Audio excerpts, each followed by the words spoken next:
This has been a difficult year for most countries, for Saudi Arabia especially so. The challenges are multiple. Saudi Arabia is a kingdom in crisis. Its economy is shrinking, its budgets have been cut, its oil tankers are being targeted. It has suffered 4 terror attacks in the past month.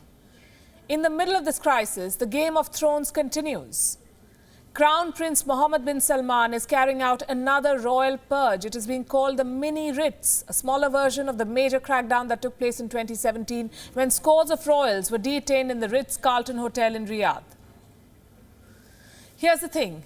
Saudi Arabia's churn is not unique. All oil economies have been forced into a hard reset this year. But given Saudi Arabia's stature in the region, its challenges appear more pronounced and have a bearing on others, which is why we are talking about them tonight. Driving this crisis is one commodity, oil. Oil hit rock bottom this year. Oil prices fell below zero. They've recovered since, but they remain at an all-time low. Demand has plummeted. Producers are leaving more supplies in the ground, and the result is this. Riyadh is making unprecedented cuts to its budget. The Kingdom of Saudi Arabia wants to cut spending by 7.3%. Thanks to the Wuhan virus, Riyadh is running a budget deficit. The kingdom expects to be short of close to $80 billion this year, 80. That's around 12% of Saudi Arabia's gross domestic product or GDP. With a deficit so huge, Riyadh has no options but to cut spending. It wants to slash spending to $264 billion this year. This is expected to bring the deficit down to less than 5% of the GDP. So why is Saudi Arabia short of cash? Because the pandemic has hit demand.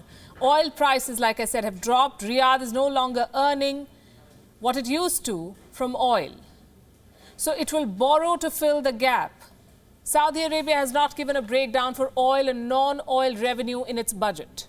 And this too is unprecedented. Saudi Arabia's oil infrastructure is under attack, literally and figuratively.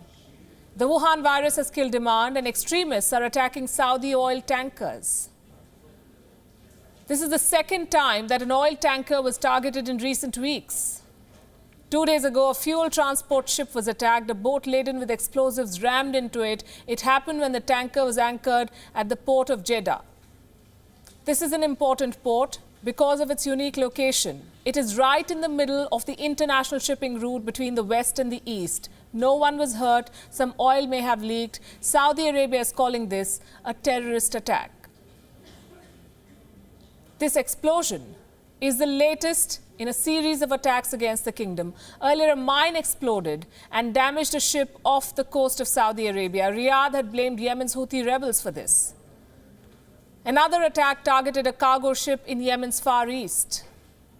The list of woes does not end there. Saudi Arabia is suffering a setback on the diplomatic front too.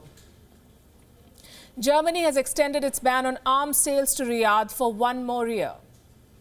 It was first imposed in 2018 after the death of journalist Jamal Khashoggi. And this couldn't have come at a worse time for Saudi Arabia because France and Canada are also facing calls to revisit their arms deals with Riyadh.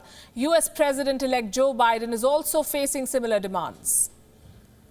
So the German ban sets a difficult precedent for Riyadh.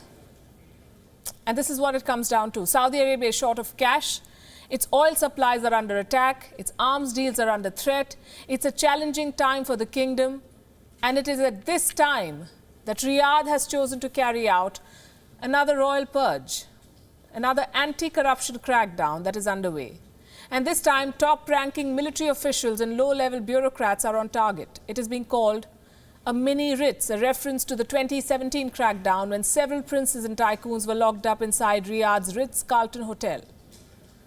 Reports say the latest crackdown has led to dozens of arrests in recent months. Hoards of cash have been found. And all of it will go to the state coffers, and Riyadh could use the extra cash as it works to devise more sustainable ways to support its economy. Thank you for watching Gravitas on WION's YouTube channel. If you want to stay up to date with what's happening around the world, then subscribe to our channel and don't forget to like and share. Thank you very much for watching WION. The World is One.